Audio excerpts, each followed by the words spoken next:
going on, guys? Welcome to another Lords of War Games and Hobbies video here on the Hobby channel, where we are positive people, Penelopes. Just painting our awesome models, and today we are going to take a look at something that's been around for a while, actually, and has made its mark on miniature painting and painters everywhere, is the contrast paints. Contrast paint. And if you're like, what's a contrast paint? You have been living under a rock, I guess, or you're brand new, which is awesome. Yeah. Welcome to this great hobby. Yes. And I thought it would be good. You know, we're a relatively new hobby channel here. We have our other channel you can check out, which is more of a sit and talk format, talking about the hobby industry and that sort of thing, running a retail store.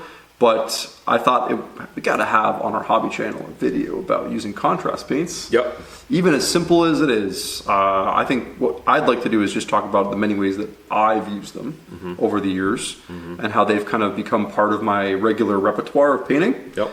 And then maybe you can do the same thing. You can kind of talk about it a little bit while I'm dirtling on the model a little bit. You can talk about how you use them as well. That's why we're both here. That's why we're here. I'm so lean back. And Jay's like, I'm just gonna fade into the bushes. Yeah. Into the bushes. Yes, okay, I'm gonna grab some water here. So what is this paint? So we got tried and true Talisar here. This is one of my favorite colors, the Talisar blue. So here we go, Talisar blue. Yeah, one of the original palette, the original 36 or whatever it was.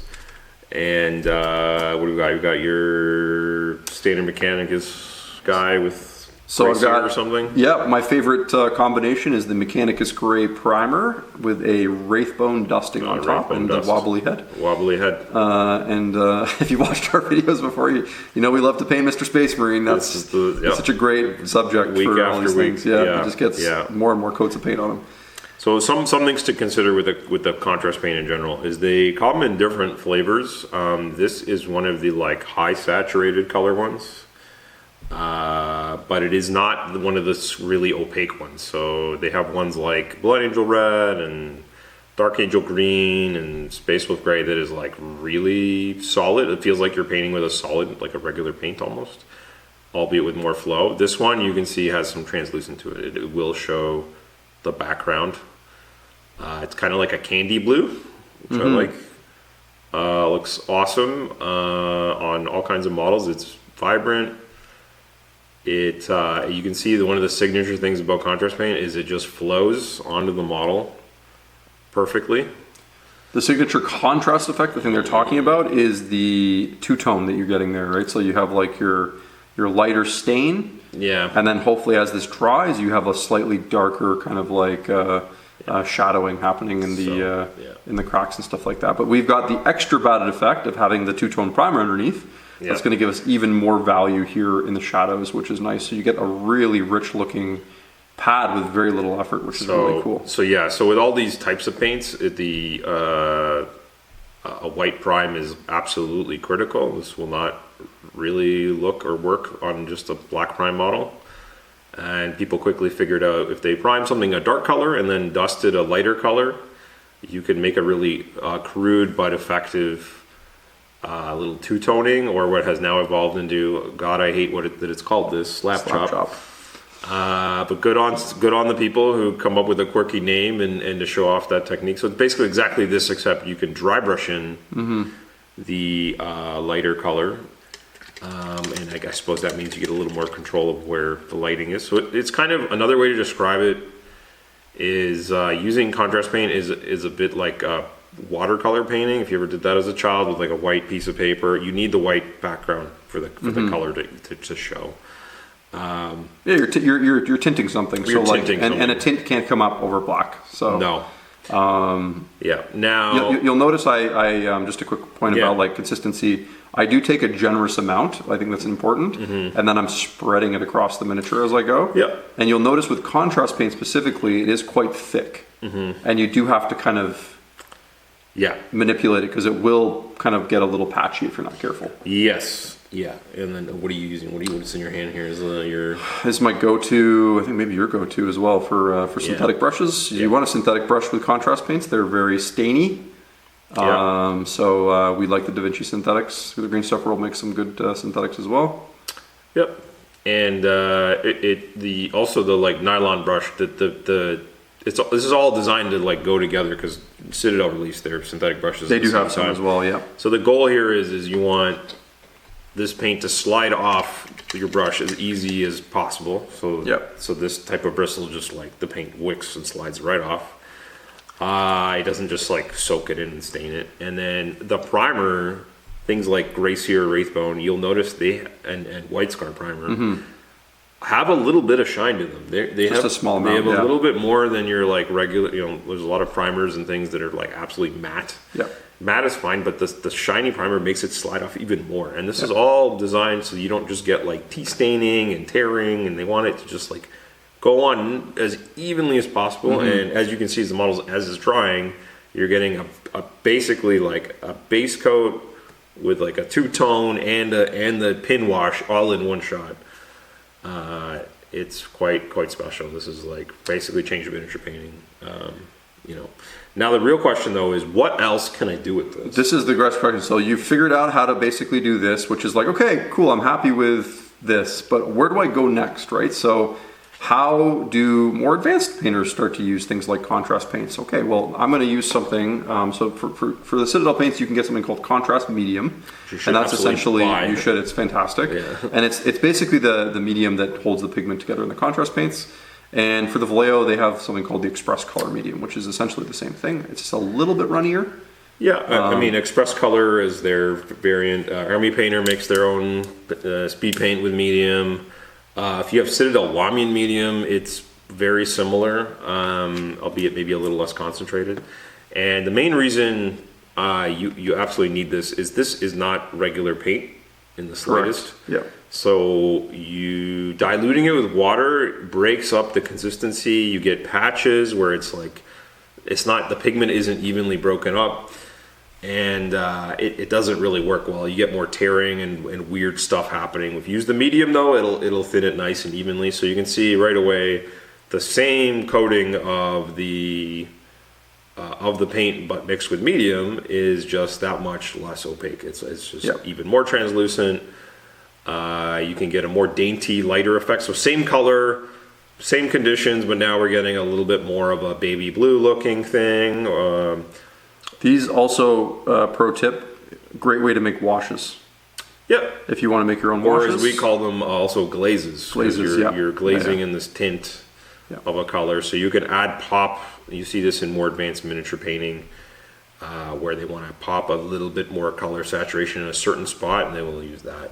But yeah, you can see the left and right side are like, one is just like half as opaque as the other. And you can I'm going to knock it back even further here, and then show you like exactly what Jay was saying. And how much I'll use. So I've done just like a 1-to-1 ratio 1-to-1 for that first one. Yeah. And now I'm going to go 2-to-1 with the two more medium. drops of this. Yeah, it's also nice. This Express medium comes in the dropper, so it's a little easier to control how much. I know when it came out, Games Workshop was talking. I thought it was a clever way. They went with brushfuls. So brushfuls, yeah, I love that. They did anything but to avoid the chocolate they water. were like, it's 5 brushfuls to 1 or whatever. So yeah. So it would be nicer if I had a little bit of a color down here, but like just imagine like you're kind of like working in some shadowing effects down here on a miniature, and you can start to see how you could just start to tint or blend some things. Maybe if you hit the helmet, you really see how dainty this So this is really, you've now basically done 3-to-1, I guess, essentially. It's just that little bit lighter. Oh, the wobbly head.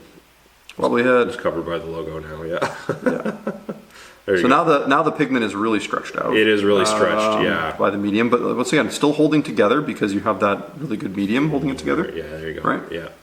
So there you go. It's like so, there's like no blue in there left. So you can imagine the applications here, like maybe you want to add a little bit of blue to a power sword, or like just tint a little bit of electricity in something, or this is where like in a lot of advanced miniature painting they talk about adding setting colors and having like shadows and sort of like tinting colors into other colors.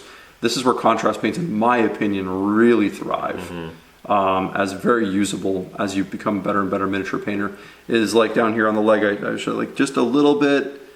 You can, because it's the paint is so usable. Like you can kind of just really smash it in there, and it's so thin that it's not gonna be dramatic right away, and you can let that dry, and you can just start building that up slowly where you want it, layer over layer. So that's the glazing thing. That's where that's where it's super useful as you become a stronger miniature painter, if that's something you want to do. And then now that this is pretty dry here, I want to show you probably my probably most used contrast paint thing is what to do to it after if you want to do more. So I've got just grabbed a couple colors from upstairs, some Army Painter. Bristol blue. I'm showing some love everywhere here, you know. I'm not just sticking to GW because, you know, I know a lot of people that watch this stuff, they have all sorts of different colors, so in their collections. I'm going to take a bit of that. And then I've got an even brighter highlight here. I've got bright sapphire, so just a really bright blue here. And what I want to do is just show you how you could highlight the color after. And for that, I'm going to get one of my not synthetic brushes out. Those are real brush. Got my the Gold Series from Green Stuff World. These are phenomenal. Really good brushes. So why would you use a sable brush for something like this? Well, I'm waiting to see what you're doing with it, but I'm assuming you're going to use the regular paint like regular paint. So yeah, basically the synthetic brush is going to hold it. Most importantly is it holds a tip like super well, and so you can be precise, and and if you want to do blending or whatever you want to do, just showing you here what I'm doing here with he's grabbing the blue. I'm grabbing some blue, adding some water, keeping it quite thin as I do. He just wants to show you there just a little bit, so I'm not hiding anything off screen here. It's all AI generated. It's all AI art here. And we're just going to start to build the color up a little bit. So I've got my nice foundation here, and now I can start painting in some brighter blue. So this is commonly asked, and it is tough. People will be like, well, I contrasted my model, now what? So the idea here is if you pair the right colors up, then you can still go about your day with like blending and adding layers on top. You want to leave the contrast paint to basically stay in the shadows and set everything up, and paint in the light. What'd you do? You got like a wet brush, or is that more contrast paint? No, I just wiped away a little bit. You wiped away a little bit, yeah. Paint. I was like, trying to. What are you doing? Yeah. It's funny because I'm watching him on the screen. I could have just watched him in live, and I was like, it's like right here. So you can do like different things. You can highlight the panels, or you can just do like an edge highlighting sort of edge highlighting is popular. Very popular, like a contrast paint and edge highlight sort of thing. Works well. And then you can grab a little bit of the brighter color here. You could go back with the contrast paint and like blend things even more. That, especially that mix that I made, the last mix I made. Like if you're a bit rougher with the with your highlights, like it's a little bit cloudy or it's like a little choppy, maybe you dry brushed instead of layered. You can go back with the like diluted one and use that as a glaze over top of it, right? Just soften it all together. Blend it all together, right? So I can do a little bit of still getting used to painting on camera. Painting on camera is rough. There you go. There's your like sapphire blue edge highlight. Perfect. So you can see how you can get pretty good result pretty fast, and you see a lot of videos that claim that basically say, oh, I can do all this without airbrushing, and it's true. You could get a kind of pseudo airbrushed effect without that, without having to break it out and clean it and all those things. So and I could be really fussy about how I do up here, or I can just keep it really simple. Like I can do just a quick little edge highlight here, I guess, on the pad.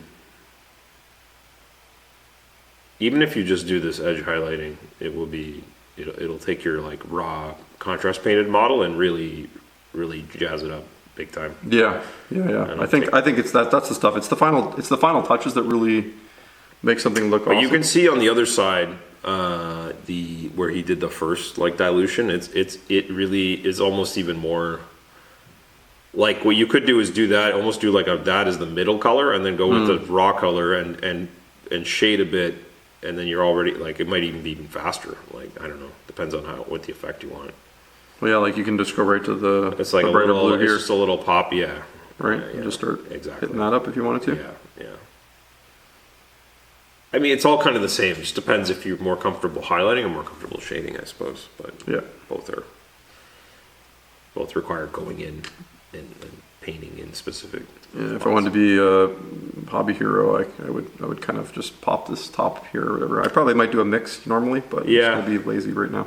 He's just doing a quick, Jam some color up here. yeah, It's gonna be a little sloppy, but yeah. but something like that. Yep, looks cool. So this is how if I hand paint something now, like all from hand, no airbrush. Yeah. I'll often use this method. Yes. Which is like contrast paint my base coats in, and then I just start, glazing or blending or whatever you want to call on top of the contrast paints, because you get such a nice rich tone to work off of. And a lot of the primary colors are super effective at doing that. Oh yeah. Like like Imperial Fist yellow.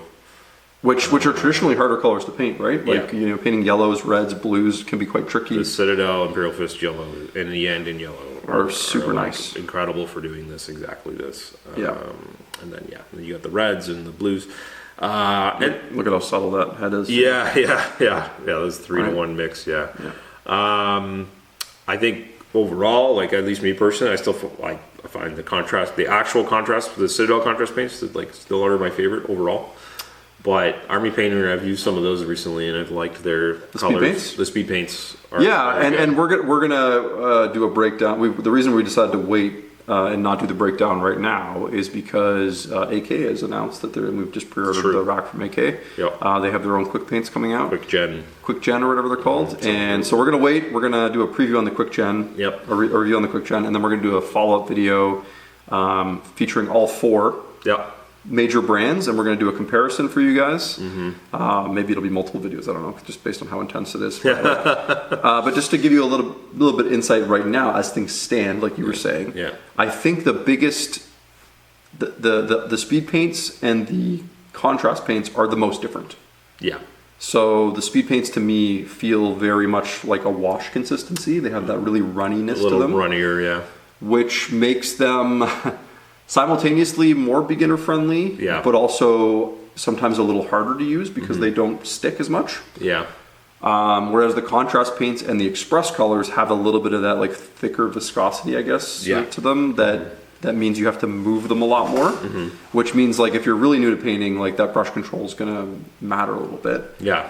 But I also appreciate the control you get as well. Yeah. As someone who's been painting a long time as well.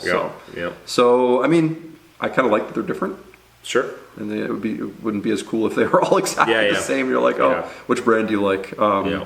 So, but you'll see that in the video when we do it, how different they apply and that sort of thing.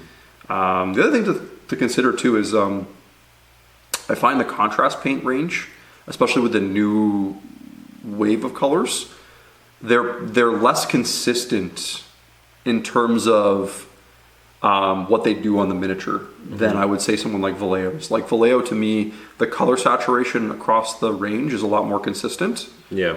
Whereas with Citadel, you get some contrast paints that are really subtle. Yeah. And then you get some that are like, whoa, that's opaque. Exactly. Yeah. Yeah. So that's the thing, is that you can't quite grab anyone off the rack and assume they'll be the same. They just could be completely different. Speaking of ultra dainty, you get the Pilar Glacier color. It's just what people are what is this? They say that something's off with it because it's so dainty. It's basically like a 3-to-1, right? It's like a pre-mixed, And when they extended the range to 60 colors or whatever, you were I wonder how they're gonna. So they're kind of you have to memorize, and they don't have different keywords, so you have to kind of learn okay, this one is for this, this one's for that. Another one, I think that Briar Queen Chill is quite solid too. That's why you got to go to a hobby store you trust. You got to go to the hobby store you trust that can give you some good advice. I wonder who those are. Yeah. Who could do that? Insert commercial now. Yeah. But that pretty much wraps up our contrast paint. How to use contrast paints video. What are contrast paints? They're super useful. There's always been people over the years because people look at it as like a noob tool or whatever. Noob. They're like, I don't use contrast paints. And it's like, I'm like, well, you're really. I find it's handicapping yourself. Well, usually what it is, and again, I'm not going after these people are being mean.